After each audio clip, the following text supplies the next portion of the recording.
marteau.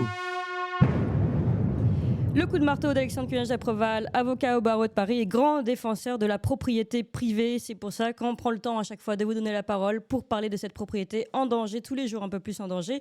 Aujourd'hui, Alexandre, vous nous racontez une histoire. Oui, Clémence, bonjour. Une histoire qui commence dans un trou. Dans un trou. Dans un trou vivait un hobbit.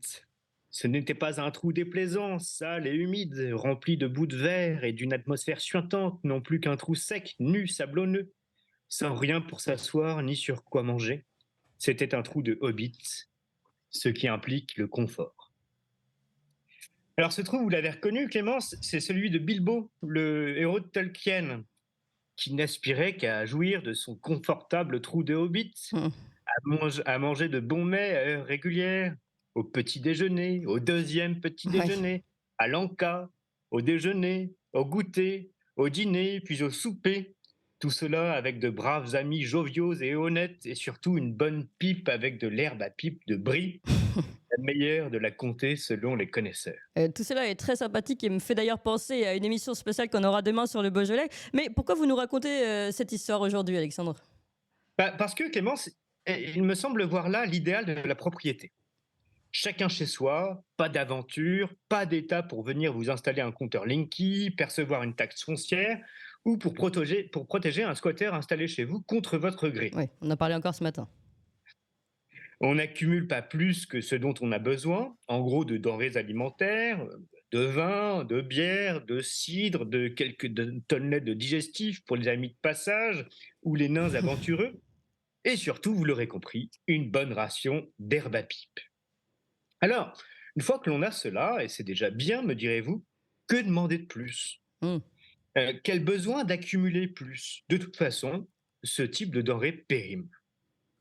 Point besoin de racheter toujours plus de sociétés, de spéculer sur les matières premières ou de s'offrir un quatrième yacht. Et puis, l'on n'a rien volé. On a tout payé comptant, au juste prix, à des gens que l'on connaît, qui habitent et travaillent près de chez vous, qui ont gagné eux aussi décemment leur vie en produisant toutes ces excellentes victuailles, de telle sorte qu'eux aussi ont pu en acheter tout leur comptant, et que, de toute façon, c'est les uns chez les autres que l'on partagera tout ça à l'occasion de fêtes ou autres agapes qui ne manquent pas.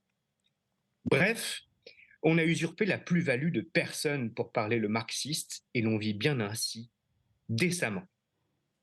Oui. Le Hobbit, pour moi, c'est le résumé de la common decency chez Orwell, ou l'idéal incarné du philosophe cultivateur de jardin. Ouais, et on sent que c'est également votre idéal et à vrai dire également le mien, Alexandre, mais j'ai l'impression qu'il y a un mais dans votre histoire.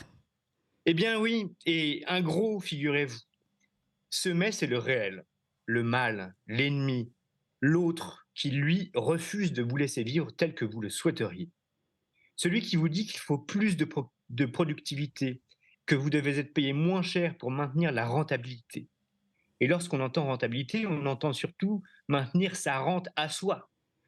Vous savez quoi? Ça me rappelle le brave docteur Klaus, qui est en fait une sorte de Saruman, le genre plus intelligent que les autres, qui a compris, mais pas vous.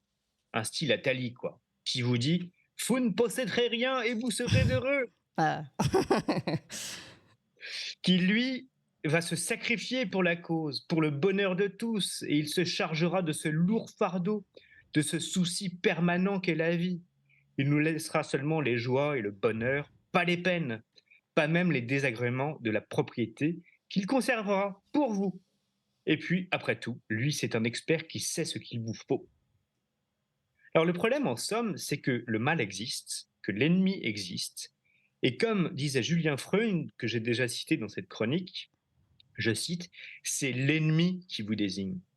Et s'il veut que vous soyez son ennemi, vous pouvez lui faire les plus belles protestations d'amitié. Du moment qu'il veut que vous soyez son ennemi, vous l'êtes. Et il vous empêchera même de cultiver votre jardin. Fin de citation. Ce à quoi un certain monsieur Hippolyte lui répondit à Freund dans un dialogue rapporté par Taguieff. Dans ce cas, il ne me reste plus qu'à me suicider. C'est Et joyeux. Freund, oui, très joyeux, et Freund de répondre Votre position est dramatique et typique de nombreux professeurs. Vous préférez vous anéantir plutôt que de reconnaître que la politique réelle obéit à des règles qui ne correspondent pas à vos normes idéales. Fin de citation. Hmm. Et le réel, c'est que l'ennemi existe, le mal existe, le diable existe. Et que l'ennemi nous désigne, nous fait une guerre à mort, qu'il ne veut pas notre bien, mais notre destruction totale, parce que nous lui sommes insupportables.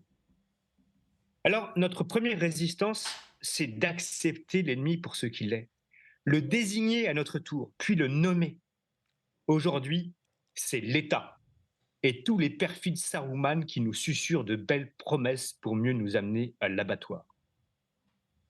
Désigner l'ennemi, le nommer, c'est déjà lui résister. Eh bien, Et nous merci. verrons comment, peut-être la prochaine fois. Eh ben, très bien.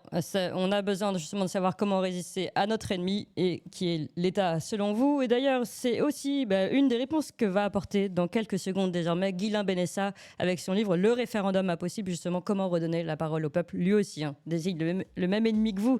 Alexandre Cuillinge-Aproval, merci beaucoup et à la semaine prochaine.